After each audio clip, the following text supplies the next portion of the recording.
Assalamualaikum warahmatullahi wabarakatuh. Halo ayah bunda sahabat Siti, salam kenal dari saya Dr. Laura Zafira, spesialis anak Embiomed, dokter spesialis anak di Rumah Sakit Islam Siti Rahmah. Ayah bunda sahabat Siti, sudah tahu belum mengenai kejadian luar biasa atau KLB polio yang terjadi di Aceh beberapa waktu yang lalu? Padahal sebelumnya Indonesia sudah dinyatakan sebagai negara bebas polio loh sejak tahun 2014. Nah, ayah bunda sahabat Siti, seperti yang telah kita ketahui bahwa penyakit polio itu merupakan suatu penyakit menular yang disebabkan oleh virus polio. Virus ini bisa menyebabkan kecacatan secara permanen, bahkan bisa menyebabkan kematian karena lumpuhnya sistem pernafasan.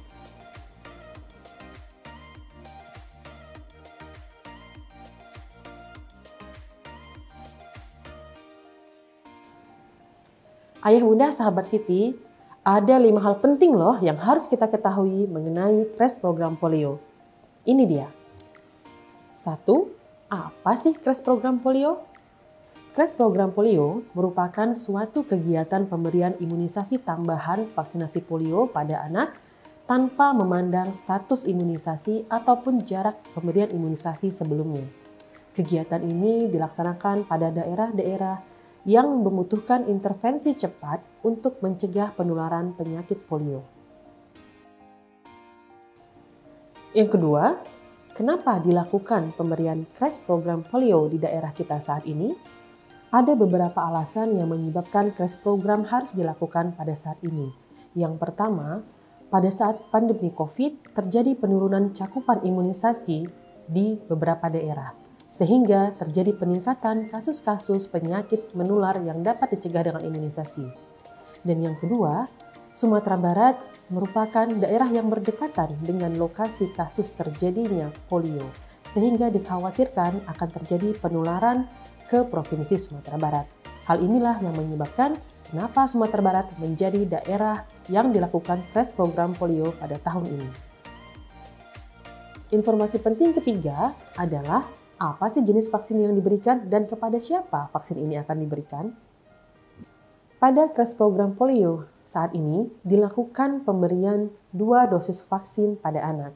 Yang pertama diberikan vaksin polio melalui tetesan secara oral pada mulut pasien, dan yang kedua diberikan secara suntik pada bagian paha ataupun lengan atas.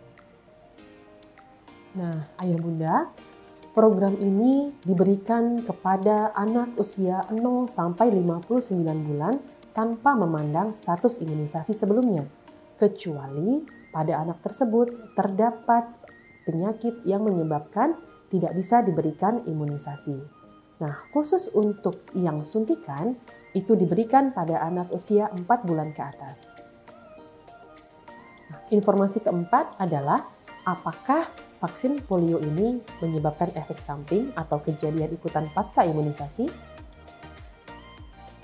Ayah bunda, telah kita ketahui tadi ada 2 jenis pemberian vaksin polio pada program crash program polio ini. Nah, untuk kejadian ikutan pasca imunisasi atau efek samping pada pemberian imunisasi oral dilaporkan kecil dari 1% anak mengalami demam ataupun rewel. Sedangkan untuk kejadian ikutan pasca imunisasi berat hanya dilaporkan 1 dari 6,4 juta anak yang telah diimunisasi. Sedangkan kejadian ikutan pasca imunisasi pada pemberian vaksin secara suntikan dilaporkan bahwa ditemukan adanya nyeri dan kemerahan pada lokasi tempat imunisasi yang dapat hilang dalam 2-3 hari. Sedangkan kejadian ikutan pasca imunisasi berat kemungkinan adalah reaksi alergi yang tidak pernah dilaporkan reaksi alergi berat. Nah, ayah bunda sahabat Siti, sampailah kita pada info penting yang kelima, yaitu kapan sih waktu pelaksanaan crash program polio di Sumatera Barat? Pelaksanaan crash program polio dilaksanakan pada tanggal 6 sampai 13 Maret 2023. Pelayanan ini bisa didapatkan di puskesmas, posyandu, rumah sakit, sarana pendidikan yang ditunjuk, serta fasilitas kesehatan lainnya. Nah, ayah bunda sahabat Siti, itulah tadi 5 info penting mengenai crash program polio.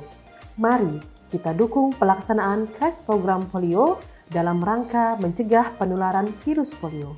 Bersama kita wujudkan Indonesia bebas polio. Assalamualaikum warahmatullahi wabarakatuh.